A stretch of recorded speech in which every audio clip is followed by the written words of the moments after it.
I've been to protests. Most of them were back in the day when I was younger in the city of Chicago. Um, and they were more around violence in that city specifically. Have you ever been to an anti-gun protest?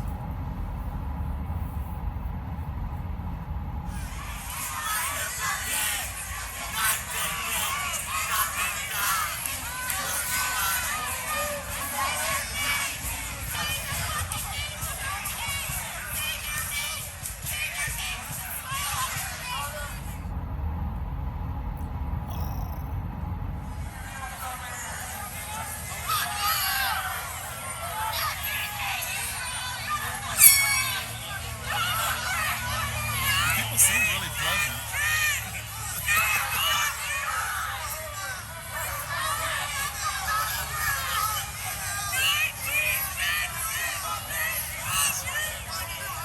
I wish the rain's going fucking Osha.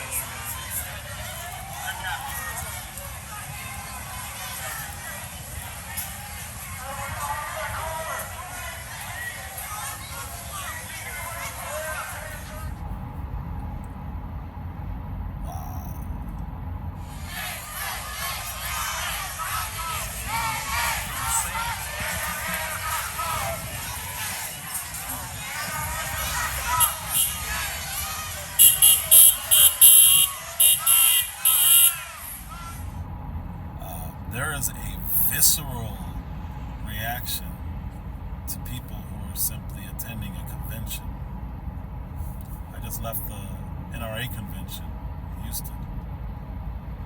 You have one side of people walking with their little brochures and their bags and their little swag that they got from different vendors, and on the other side, you have people screaming at them, calling the other side murderers.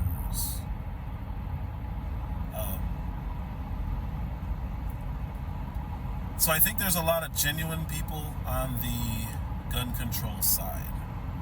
I think they legitimately just want a solution, and they think that the solution is getting rid of guns or limiting other people's rights to guns.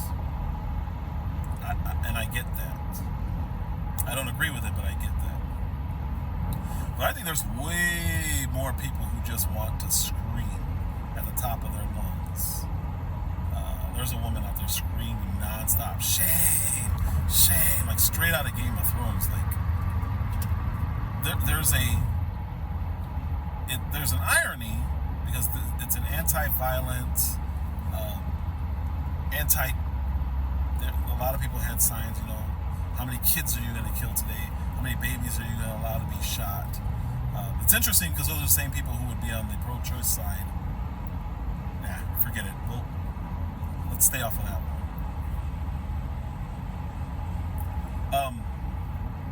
But yeah, I was a murderer, a child murderer, not just a murderer.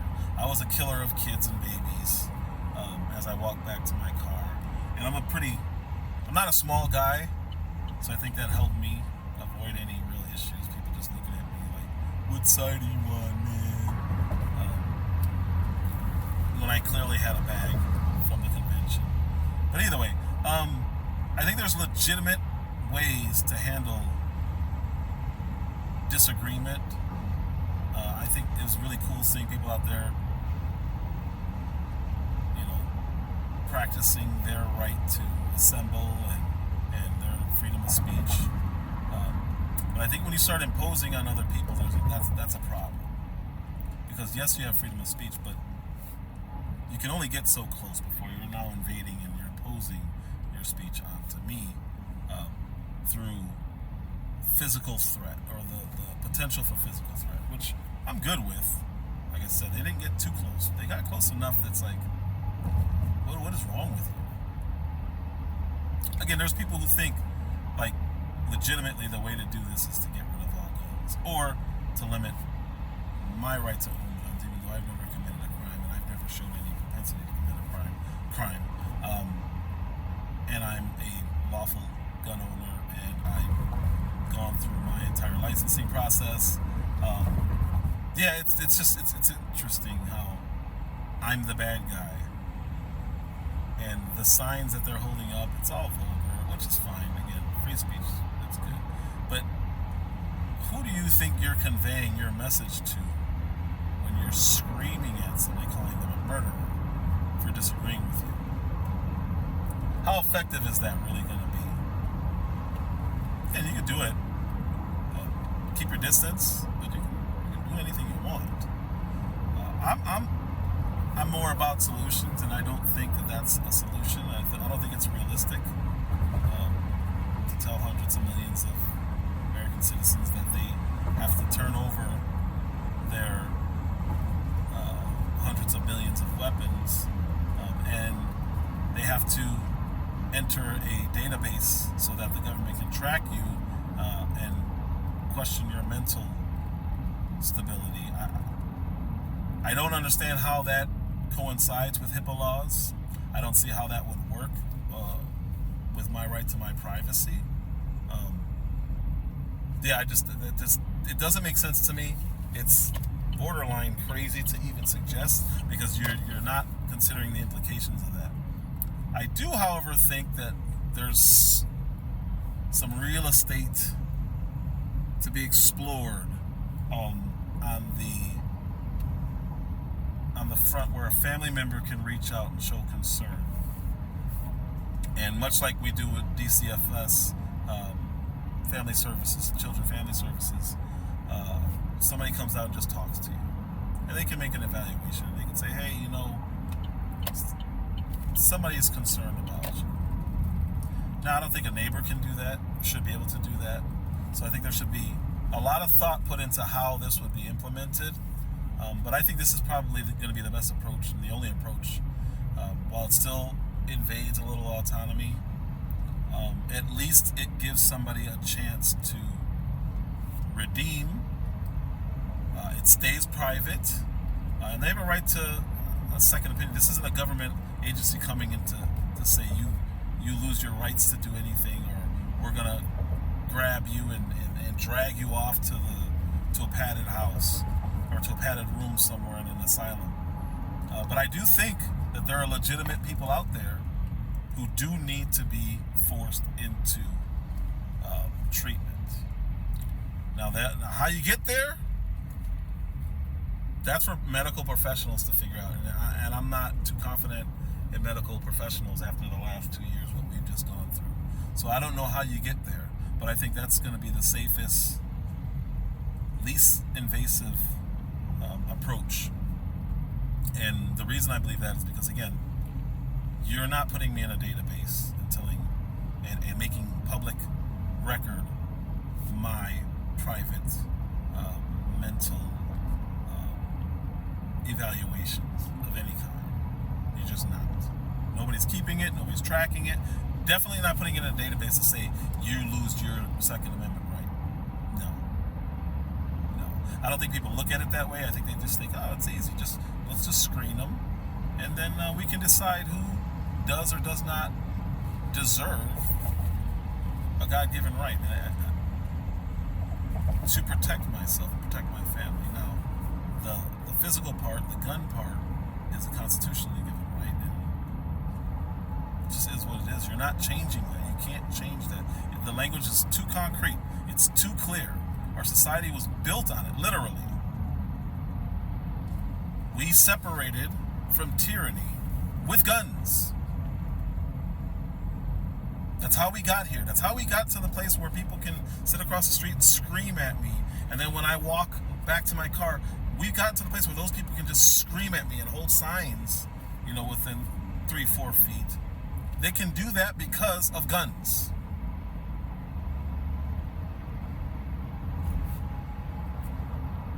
That's how we separated from the British, with guns, violently. So to say we're going to take those guns now because we're comfortable, no, not going to happen. Historically, it wouldn't even make sense to do that, because while I've seen a lot of people on Twitter in Australia say, oh, it wasn't that bad. But yeah, because you're probably on the left and you didn't mind being forced to stay at home and have curfews imposed on you and have tear gas thrown at you for leaving your house just for saying I don't want to get a jab. That's literally what was happening in Australia a year ago. Maybe not even that long ago. That's literally what's happening in China today.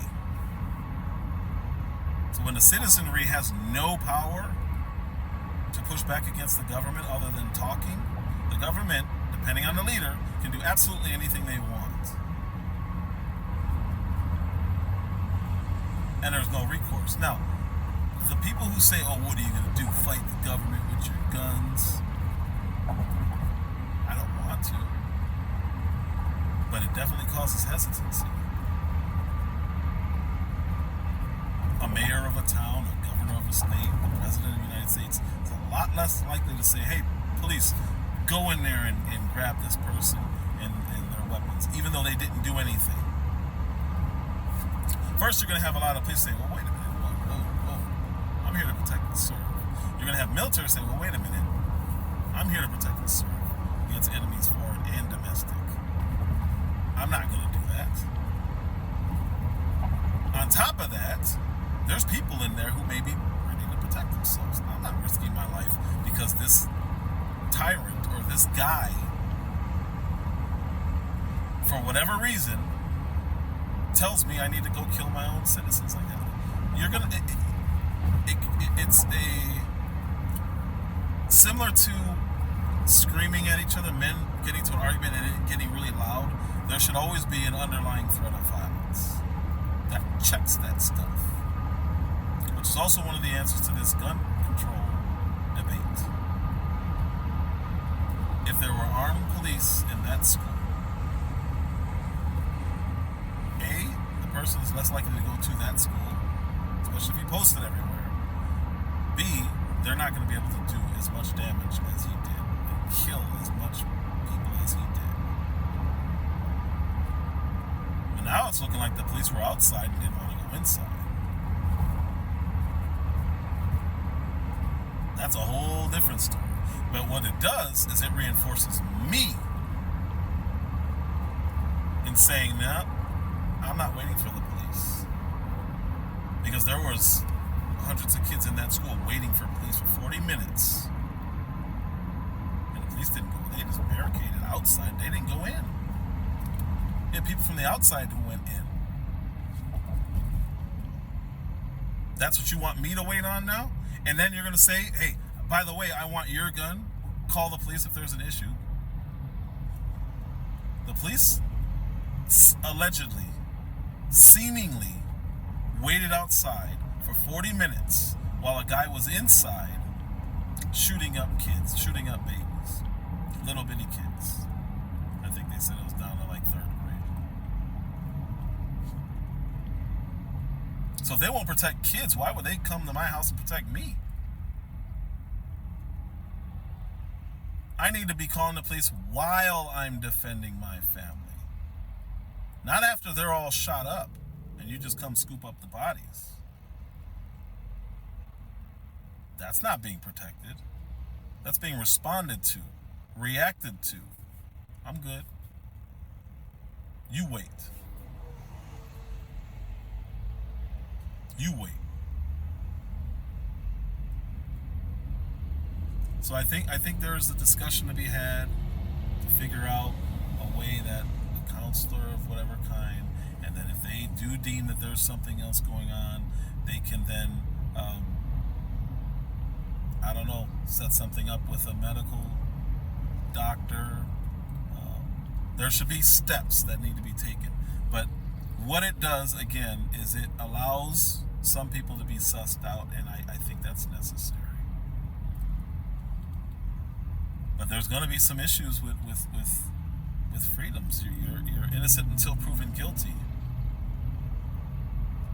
So if you weigh that, though, I'm also innocent until proven guilty when it comes to owning a firearm. So completely separate from the gun issue, I think that there should be more mental health.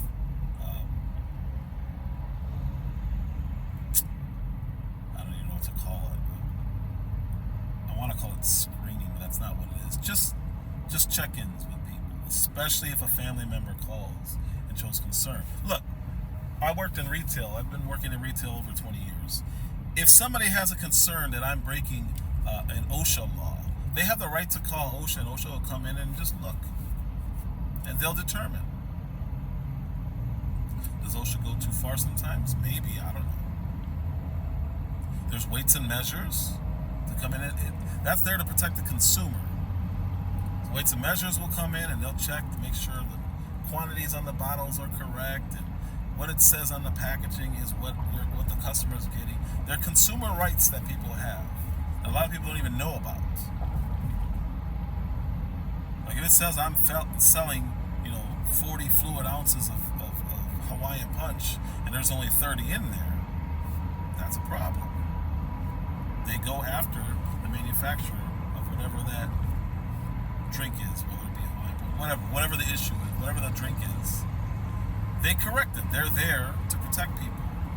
Police are there to protect the streets, but they're also first responders, which means they're responding to something already taking place. And that's where I have a problem with somebody telling me you need to wait. Don't protect your wife. Don't protect your 3 daughters. Don't protect your son. Wait. And it's usually more than one home invader. It's usually more than one. So while these people are entering my home, I need to call the police, explain what's happening, and then wait. Now I'm good. And nobody has the right to tell me that I'll be fine. Just see. Wait and see. No. Can't do it. Unfortunately, for you guys, I can't give up my rights. Not like that. Not when there's that much at stake. Can't do it. So, very interesting. I'll probably make another video or maybe combine a video tonight if I go back, or definitely tomorrow. There's a lot of cool people supposed to be there tomorrow, and I entered a lot of competitions. And yeah, I think it's going to be cool. And we'll see how many more people are out there tomorrow. It's interesting, like I said, to see the dynamic. One side is sitting there just watching, like, man, these people are really mad. The other side is people just screaming at the top of their lungs, veins showing out their neck. And I understand both sides. I understand, obviously, my side more. But I'm more curious to hear if the other side understands why we're so adamant. Because I always hear a lot of things about we don't need military-style weapons. And then they bring up AR-15, which is not a military-style weapon. When they say fully automatic, and then, that's not what's out there.